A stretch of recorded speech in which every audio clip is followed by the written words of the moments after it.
Hey, what's up, man? Hello, hello. What's going on? How's it going, man? Doing all right.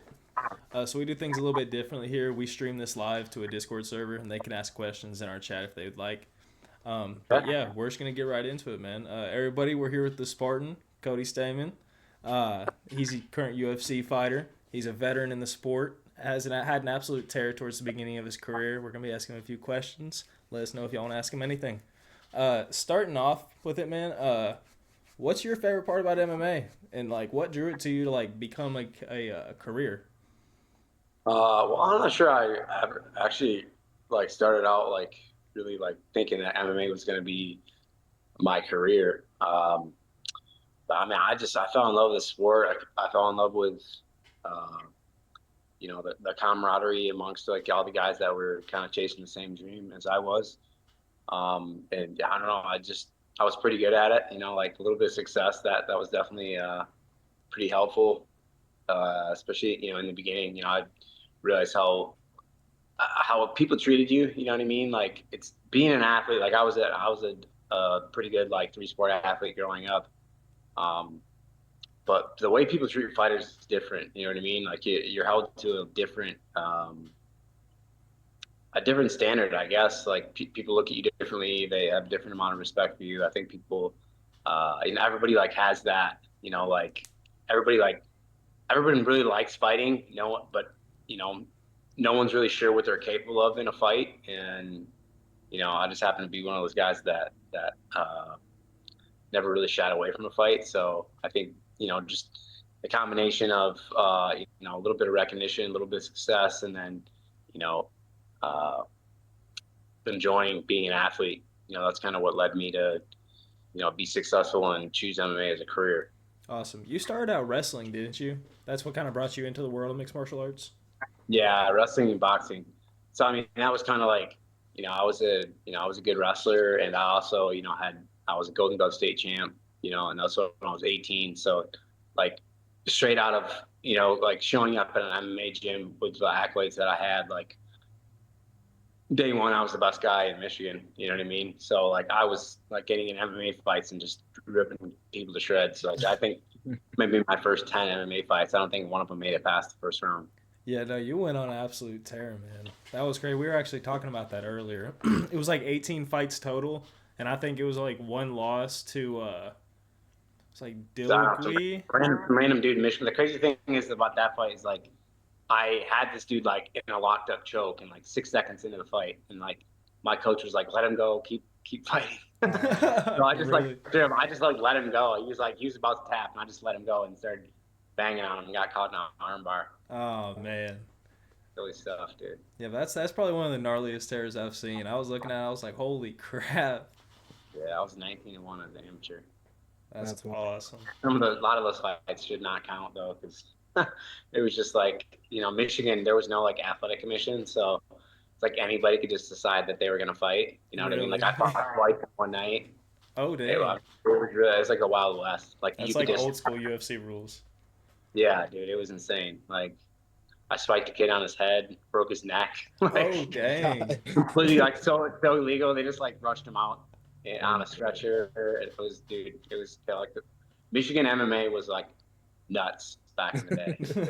It's like the Thunderdome type of deal. Yeah, didn't have to weigh in, shit like that. Like, Wow. yeah, it was crazy. What does it mean for you to be a fighter? I think,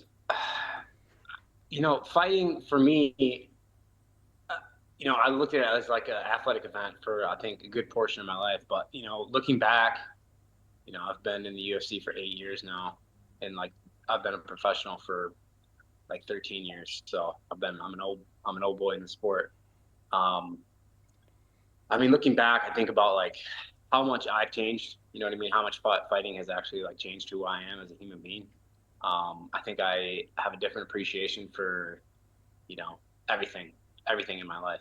The highs, the lows. I think fighting like forces you to kind of like really look at yourself in ways that normal people wouldn't have to. Uh, well, maybe not that they wouldn't have to, but like maybe not like in the extremes that, you know, we have to, you know what I mean? Because you are so vulnerable when you go in there and fight somebody. You know, you're literally like putting your life's work on the line, um, like every single time you go out there, and like how you are treated as a human being, like is directly correlated with how much success you have in there, and it's just crazy. You know, I've seen the best and worst of, you know, people, fans, everyone. You know, so when I really think about fighting, it's like it's just like a crazy life experience. You know what I mean? And it's really about like ultimately, it's really about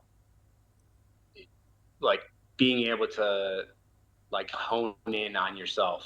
You know what I mean? With all these things happening around you, like you have a job, you got to focus on that. You know what I mean? And it's a tough business because, you know, there's so many ways to win, so many ways to lose, and like things can be going really, really well. You know what I mean? You can do absolutely everything right, and you can get caught with something, or you know, you can zig or when you should have zagged, or you know what I mean? Like you could have a great training camp, and then you get hurt 3 days before the fight, or you get sick, or like there's so many variables that are just completely out of your control. So you just got to find like some like calm in all that chaos. And yeah, I mean, I honestly think that people have a misconception of like how, you know, fighters are like, we're all like these like eight fucking idiots. But I think in reality, you know, I think a lot of the guys that, you know, that I train with and that I've met through fighting are probably like some of the most humble, genuine people that you would ever meet. Yeah, we were talking to Tuco yesterday, and that question actually came up. We were talking about that, and he had the same kind of view on it. He's like, they're the most genuine people you ever meet. Just some of the best people he meets are fighters. It's completely twisted in the perspective of some people. And maybe we didn't start out that way, but fighting like beats this like humble mentality into. Yeah. Who was your inspiration, like your all time great when you were coming up? Who did you look up to? Darren Cruikshank, actually. Darren Cruikshank. He was the guy in Michigan. You know, like I said, like when I started, I was kind of like, you know, in West Michigan, where I'm from, I was like top dog. You know, I mean, everybody knew that I was, you know, the best pound for pound guy in West Michigan, and that I was, you know, I had a future in MMA had if I chose it. And then I met Darren Cruikshank. He showed up at the gym one day, and he like showed me a level of MMA that I'd never seen before. Like he just whooped my ass, and basically from then on, I started like heading to like Detroit, where he was from, and like training with him. And then eventually, I moved in with him. We lived together for 3 4 years. We started a gym together, Michigan top team. Had a lot of really really good guys. We were trying to like build something like special in Michigan, you know, with all the fighters. But you know, running a gym and being an athlete is a horribly tough business, and like I really wanted to just focus on my career, so I kind of opted out of the gym business. But you know, I still like think of like there's somebody that had like the most influence on my MMA career. It was definitely Cruikshank. Awesome. Who are your top five fighters of all time? Ooh, that's a tough one. Uh, you know, I think that changes a lot all the time. But if I'm really going in top five best fighters that ever walked the earth, John Jones, you got to put John in there. Um, Demetrius Johnson, you got to put Demetrius Johnson in there. Anderson Silva, uh, maybe GSP. I don't know, GSP, and then you know probably not Habib. I would say Connor, just because Connor, as far as like one person that did it better than anyone, it was Conor McGregor. Like He changed the sport forever. he changed the sport. You know what I mean? And like fighting him was red panty night. You know what I mean? Like there's so many guys that have gotten so famous. You know what I mean? From Conor McGregor. You know what I mean? Yeah. Like Conor, he's like the apex of what someone can be as a fighter. Yeah, it seems like even still, no matter what it is, as soon as a clip gets uploaded, it's just boom, gone up in the sky. Like it's just viral. Yeah, I mean, dude, he's I mean that Massive. guy. He elevated the whole sport. You know what I mean? Like everyone's getting paid more because of Conor. You know, like there was years. You know, I think about like when I first got in the UFC, like people would be like, "Oh, you do that UFC stuff? You know Conor McGregor?" Like that was like a question I got every day. Like, have you ever met Conor McGregor? And I'm like, damn, what the fuck? Like, you know what I mean? They don't even give it. They don't even give a shit about Yeah. me. Starting to get old, yeah. They want to know if I met this guy, Yeah. and I have met him. He's actually a pretty like low key cool dude. Is he Yeah. for real? He's pretty cool. Yeah, I mean, actually, I met Connor. He was at Extreme before he was like the Conor McGregor that he is, and like he was like a man's man, dude. He was like cracking jokes, like uh, not I mean not like real arrogant, actually like a hard worker, like a pretty cool dude. And then like post Conor McGregor stardom, uh, I had a hip injury, and he was getting ready for a fight, and for whatever reason we kept getting scheduled for PT at the same time.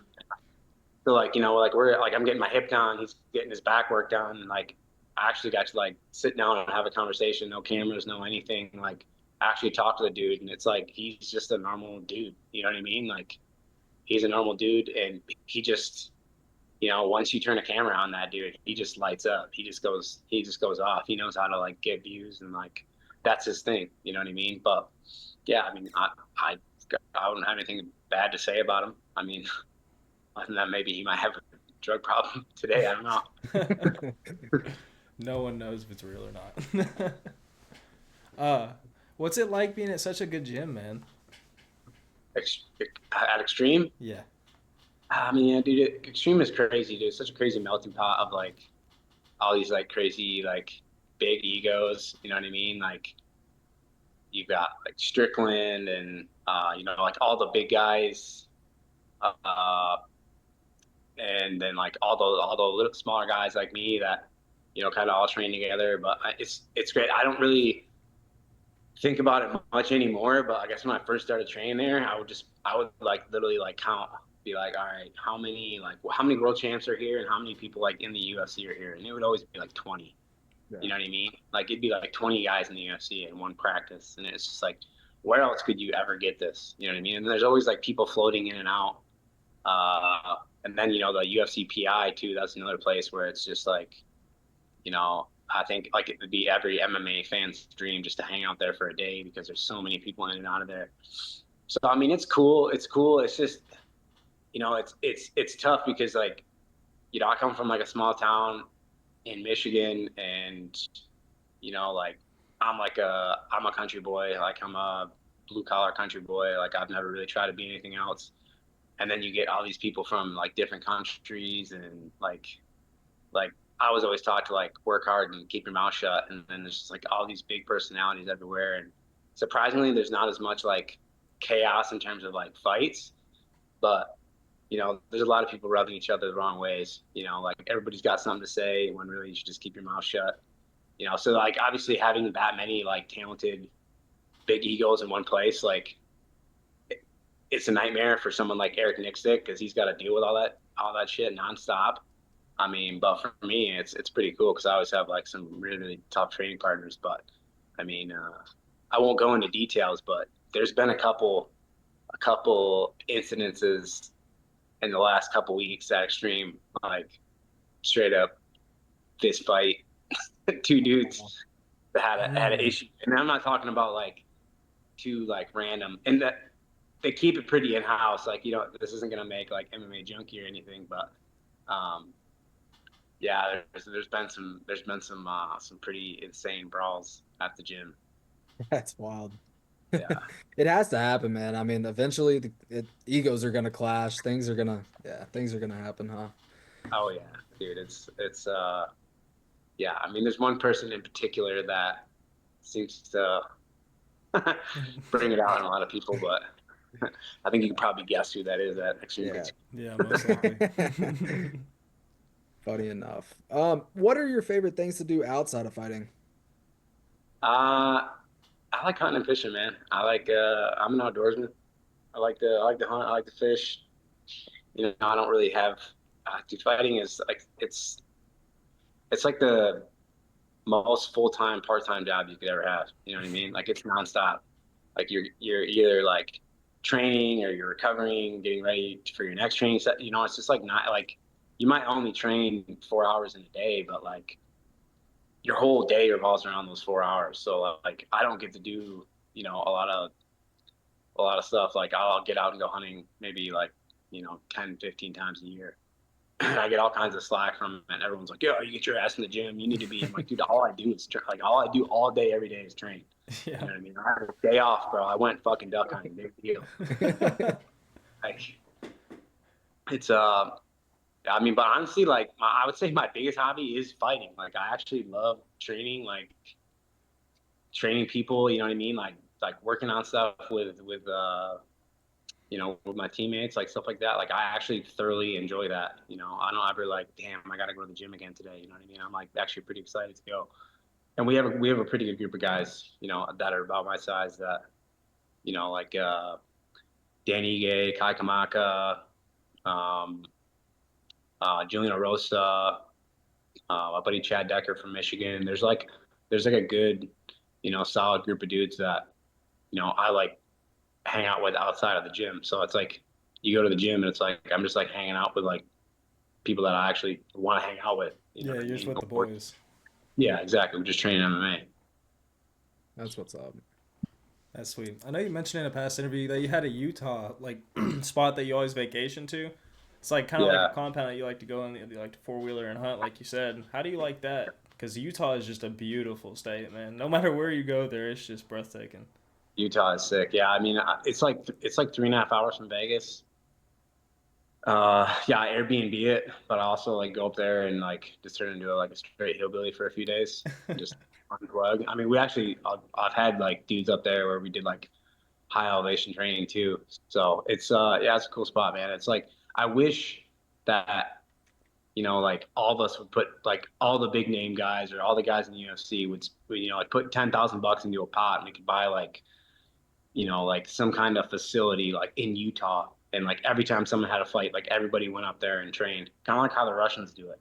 You know what I mean? How those guys do it, because I think that would be sick. You know what I mean? And like Right. the content and stuff that you could get from something like that would be insane. Yeah, that'd be awesome if they did something like that.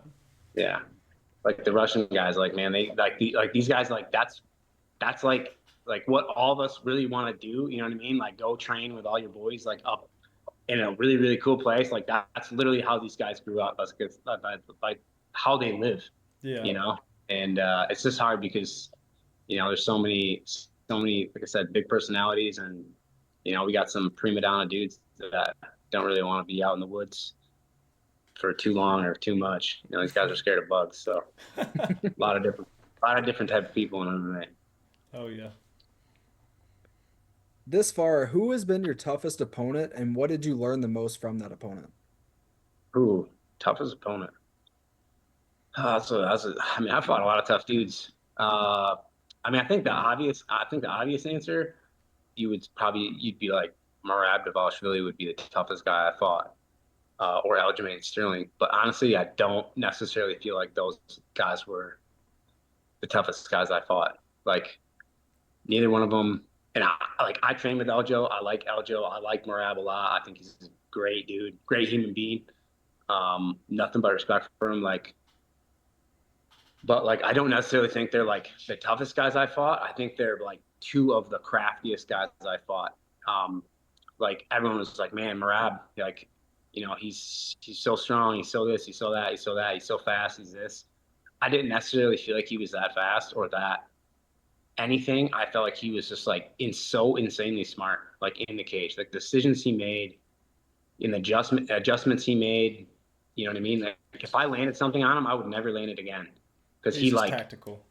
yeah, he. I mean, like he seems like this like simpleton dude, right? Like you just like don't really think of like Murad being that guy, and then you watch him fight Sean O'Malley, and like he's the first guy that figured out like if you don't go forward on Sean O'Malley, he's not very good, because he's really good. He's a really good counter puncher. Murad never gave him an opportunity to counter. Every time Murad went forward, he shot. You know what I mean? He never really let O'Malley do anything. So like that's just like a testament of like how smart that dude is. So if I'm like talking about like fight IQ, I think Murad is the definitely the smartest guy I've ever been in the cage with. And if we're talking about like who hit the hardest, who was like the fastest guy, most athletic dude I ever fought, it'd definitely be Song Yadong. Like that dude, if he hit me in the arm, it hurt. like, and that kind of stuff doesn't really hurt in a fight. Everything he did was hard, and like he was so fast, like so incredibly fast, like fastest guy I've ever fought for sure. I think a lot of people that have fought him would say the same thing. Like this guy can crack. Like he is just the most explosive dude I've ever like been like anywhere near. Like really, he's an absolute stud athlete. I mean, I think if he can put some stuff together, I think he could be the champ. But he just doesn't. He's not quite as smart as like someone like Murat. You know what I mean? And that's where like that's the crazy thing about MMA is like it's not necessarily the best athlete or even the best fighter. It's like who can execute a game plan better than the other guy, really, at this level, because all of us are pretty athletic. We can all do just about everything, you know what I mean, pretty well. But like who can implement like what they do better than, you can. It's just like this fighting is such a tactical game, Yeah, you and who know. can calculate and counter perfect and just stay in Exactly. that Like, slip. yeah, yeah. I mean, like there's just like you make one mistake, dude, and it's like you're like on the ground looking at the lights, wondering what the hell happened. Trust me, I know. Speaking of Song Yadong, who do you have in that fight coming up February 22nd between Henry and Song Yadong? I think that Sonny Young is gonna murder Henry Cejudo, dude. I saw that, and I was like, dude, what is Henry Cejudo thinking? You know what I mean? Like seriously, I know he came back thinking that he was just gonna like march to the top again, but obviously a lot changes when you leave. And it's like 35, like In his it's the prime. worst. It's the worst division, like by far in MMA. And like I tell everybody that I'm like, there's not another division. They're like, well, 55. And I'm like there's a ton of name like value at 55. You know what I mean? Because of like all the superstars that have come from that weight class. You got so many But up like there right now. in terms of like actual like talent when you watch a fight, you know what I mean?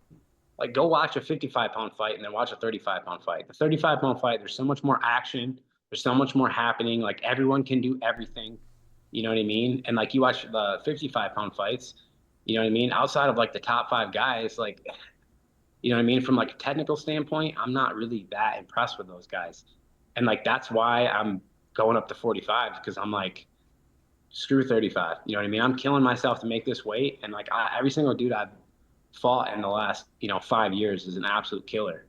And it's like I'm looking at the top 15 at 35 or the top 20 at 35 and at the top 20 at 45. And I'm like, dude, we're not even close. You know what I mean? These guys are a little bit bigger, but dude, I'll take somebody a little bigger and stronger over somebody that's like, as fast or, and not only that, like half the 35 pounders are just cutting more weight. So I'm like, dude, I'm done. I don't want to fight anybody like, I don't want to fight another Song Yadong or any of those dudes. Screw that. How does it feel being one that has done it? How does it feel to actually enter the octagon? Like if you could sum it down. Oh, you know, you talk with like the OGs. You know what I mean? Like talk with someone like Forrest Griffin, and he I think summed it up maybe the best. And he was just like, it's like a drug that you cannot explain to someone what the experience is like. You know what I mean? And it really is that. You know what I mean? Because like you like, especially like when you go into like a big arena like T-Mobile or something, and there's 20,000 people there. You know what I mean? Like you go out of it, you go from this like dark entrance to like lights, 20,000 people cheering. You know what I mean? Or you're in Brazil and they're booing and throwing shit at you. Like it's just a crazy experience. And then you're like walking there, and then you get to like you're about to walk into the octagon. You know what I mean? And then you have to like be calm in that moment when there's all this going on around you, and then you step into the octagon that everything else is dark, and that's the only thing lit up. And then it's like, oh, okay, I've been training for this for months, years, my whole life, and now I have to make it happen right now. You know what I mean? It's just a crazy, crazy thing. There will never, I don't think I'll ever experience anything in life quite like it. But that will be the hardest thing about, fighting, like walking away from fighting, being done, like retiring from fighting, is like I don't know that there will ever be another thing that will like be that exciting or that, nerve wracking or like put you in a place like of complete like presence the way fighting does, and I think that's why you see guys like, as much as it's about money and everything else, like you don't want to let that go. You know what I mean? You're like, oh, one more. Give me one more shot. Let me do it one more time. And I see guys do that, 5 years past their prime, and I'm just like, dude, can't believe you did that. But I'm like sitting here thinking, like, dude, this is gonna be so hard to stop doing. You know what I mean? Because, dude, it's just it's a drug like nothing else, man. It really is. As a spectator of the sport, what is a dream fight that you want to see one day? Ooh, that's a tough one. I wouldn't honestly, like they've been talking about it. I would honestly kind of want to see like Taporia fight Islam, Yeah. just because I'm curious. Like Ilya Taporia for me is like the best guy to ever put MMA gloves on, best boxer. Like that guy's got bricks in his hands. He like he's a high level professional boxer. You know what I mean? And you don't see many dudes like that in MMA. Like Connor's the only guy I can think of that is even like close. And I think Ilya's a better boxer than Connor. So, and then he has like is actually a sick grappler, and then Islam is, he's Islam. He's an absolute terror, maybe one of the best pound for pound best to ever do it. And that, it's just like I just think that like that fight. I mean, obviously there's a little bit of a size discrepancy, but if they're both at 55, I'm curious to see how that would play out. Right now, I'd say that would be the fight I'd be most excited for.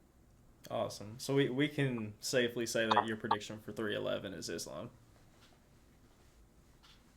Man, yeah, yeah. I mean, it's just it's like I think it's going to be a great fight. Honestly, I really do. But I don't know. I've watched Islam continuously like stand what's better every fight.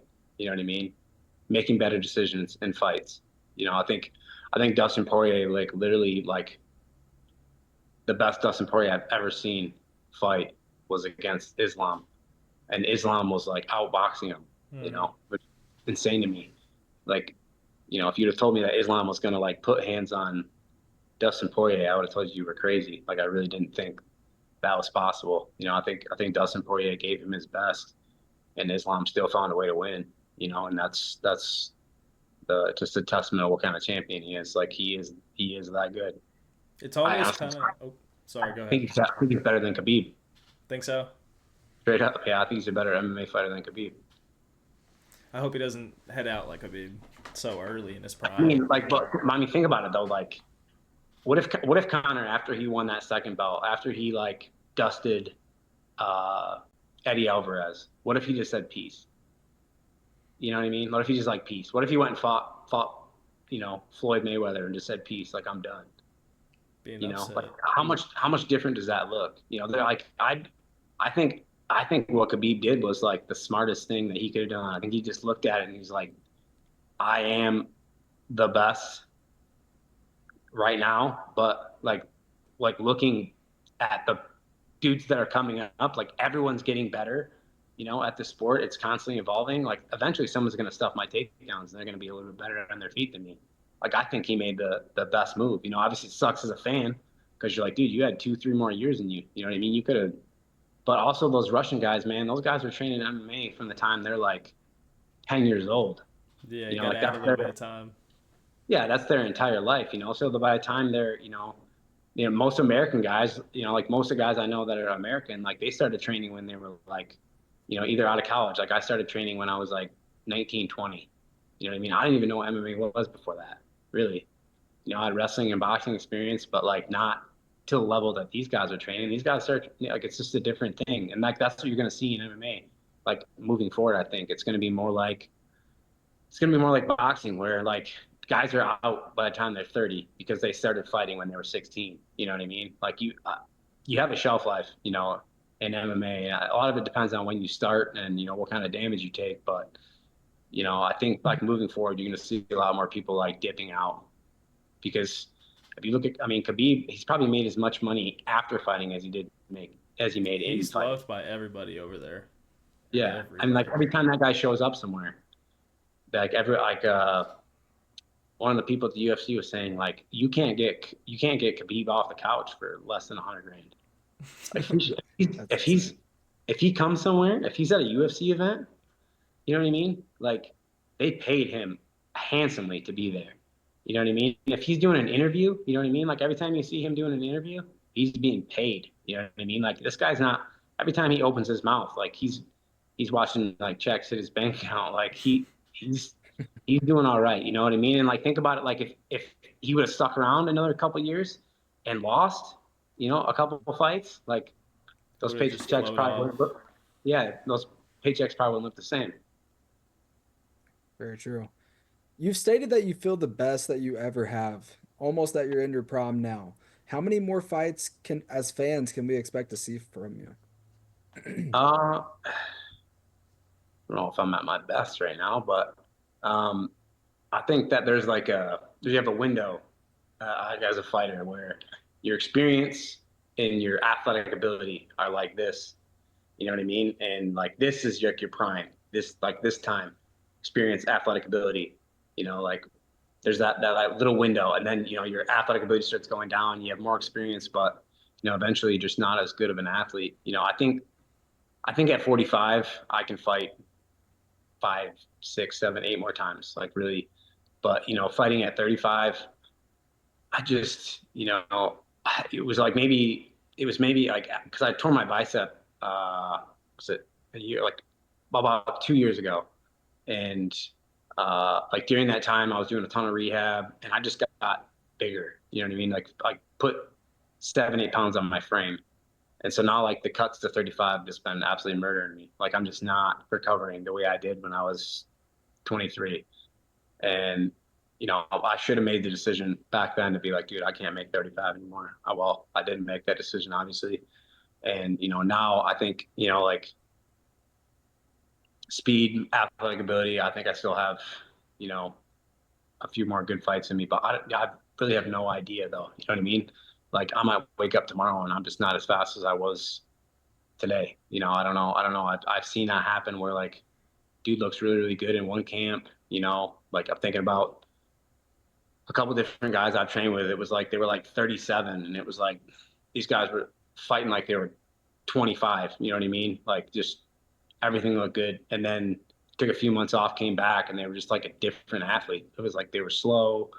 They just they couldn't do it. You know what I mean? So I don't know when I'm gonna punch my ticket, but I think I'll know. Like you know, athletically and ultimately, you know, I've been pretty smart with my money and I made some good investments. Like I won't have to stick around fighting just so I can grab another paycheck. You know what I mean? Like when I'm done athletically, I'll just be done.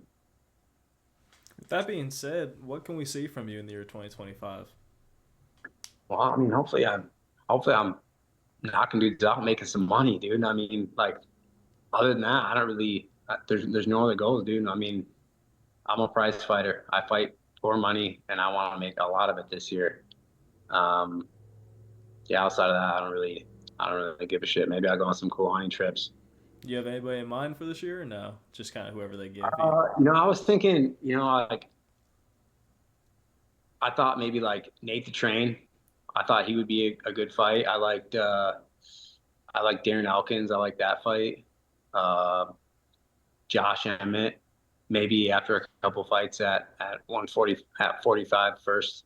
You know, I'm like trying to like size guys up. You know what I mean? I'm like that guy's not like a humongous 45 pounder. Like I fight him first, and then I'll move to someone that's a little bit bigger and see how I feel against him.